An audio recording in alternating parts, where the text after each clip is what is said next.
In the 1960s, Japan's automotive industry was on the rise.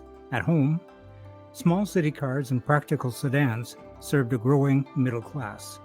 Abroad, though, the picture was very different. To European and American buyers, Japanese cars were cheap and dependable, but hardly exciting. They were small, underpowered, and styled in ways that often looked unusual, even ugly to Western eyes. Compared to the long bonnet Jaguars, muscular Corvettes, and glamorous Ferraris, Japanese imports seem more quirky than competitive.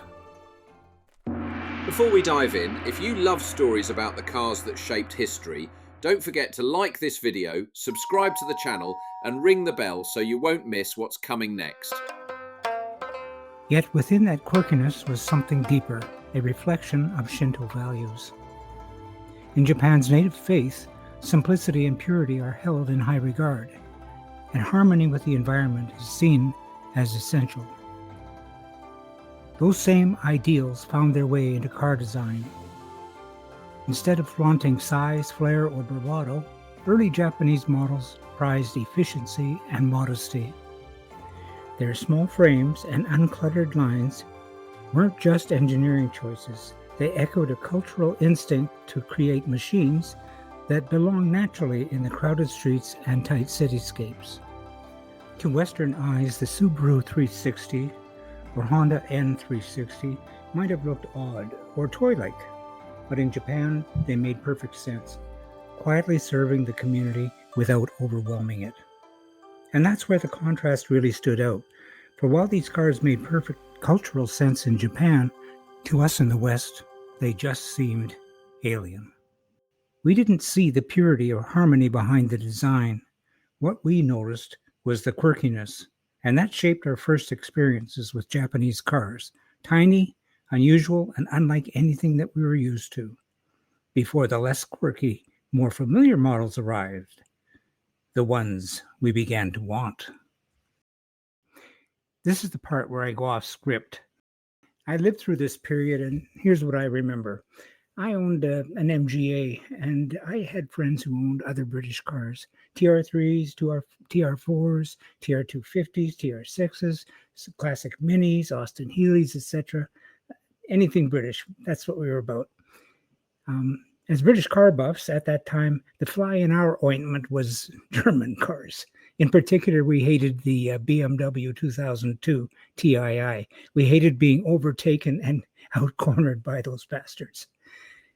Yet, that's when things changed. Toyota introduced the Sprinter, and one of my close friends bought one, and another bought an RX-2, and later another friend bought a Datsun 510, and another an RX-7. The writing was on the wall. The perception of quirkiness did not last, because behind the scenes, Japanese engineers and designers were laying the groundwork for a revolution. One that would transform not only performance, but styling and philosophy as well. The 1966 S800 was Honda's first attempt to crack the U.S. sports car market. At first glance, it looked like a toy to Western drivers. Its proportions were small, its engine tiny, just 791 cc. But the design revealed a subtle charm, crisp lines, delicate chrome detailing, and a sense of precision. Beneath its body was an engine that screamed to nearly 10,000 RPM, motorcycle thinking applied to cars. Western buyers still struggled with its size, but the S800 planted a seed. Japan could make something stylish in its own miniature way, and technically brilliant. Then came Mazda's Cosmo Sport in 1967. Where Honda leaned on charm, Mazda embraced futurism. The 1967 Cosmo Sport was sleek, low-hung, and otherworldly. It looked like a spaceship. In fact, some of my friends said it belonged on an episode of The Jetsons. Its rotary engine was equally futuristic, smooth, high-revving, and unlike anything else on the market. The Cosmo wasn't a volume seller, but it was a design and engineering statement. It was a harbinger of things to come. Then came the 1967 Toyota 2000 GT. For the first time, the world looked at a Japanese car and said, That's beautiful. With its long bonnet, flowing lines, and delicate detailing, the 2000 GT stood shoulder to shoulder with Jaguar's E-Type and Ferrari's 275 GTB. It was more than engineering brilliance. It was a stylistic revelation. Sadly, Toyota never committed to volume production.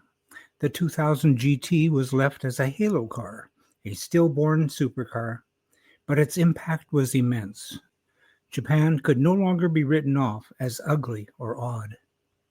The 70s was when Japanese sports cars stopped being curiosities and started becoming a mass market phenomenon. The Datsun 510. It looked sharp, clean, and almost European.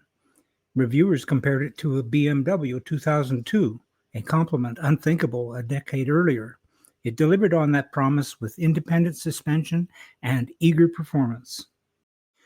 The Mazda RX-2. Mazda took the Rotary from halo experiment to export reality. In 1970, they introduced the RX-2, the first rotary-powered car sold overseas in significant numbers. Its conservative sedan and coupe bodies made the exotic Rotary accessible, proving radical tech could go mainstream.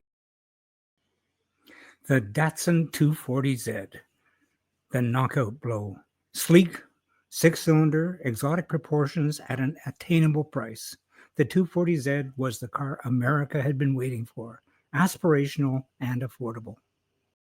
The Mazda RX-7. By decade's end, Mazda refined the Rotary formula with its RX-7. Balanced, light, and handsome in its proportions, it became an enduring success. The Mazda MX-5 Miata. Simplicity reborn. By the late 1980s, European roadsters had disappeared. Mazda revived the idea with the MX-5 Miata. Its design was intentionally timeless. Smooth curves, pop-up headlights, and a smile in sheet metal. It looked friendly, approachable, not aggressive, but fun. Paired with perfect balance and reliability, it became the world's best-selling two-seat sports car. The Honda NSX, a supercar without intimidation. In 1990, Honda launched the NSX and stunned the world.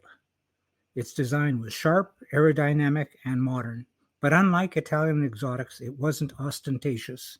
It was a supercar you could imagine driving to work every day. The Nissan Skyline GT-R R32, Godzilla Awakens. The Skyline GT-R R32 was built to dominate Group A racing in Japan.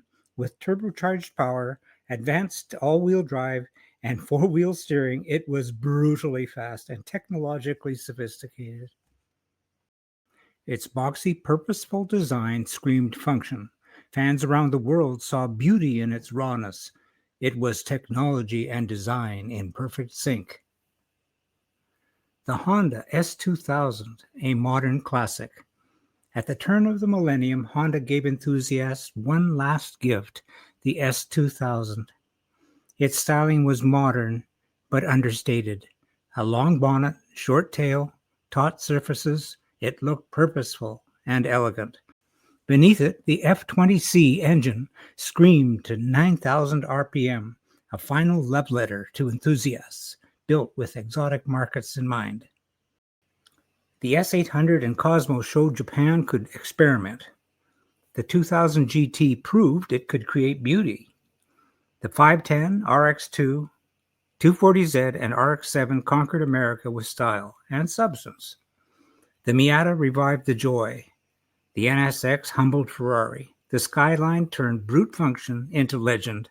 And the S2000 reminded the world that elegance and purity could still live on the open road. If you have a Japanese favourite, drop it in the comments. We'd love to hear from you. Don't forget to like, subscribe and share the channel. And stay tuned, because the story of Japanese performance cars is far from over.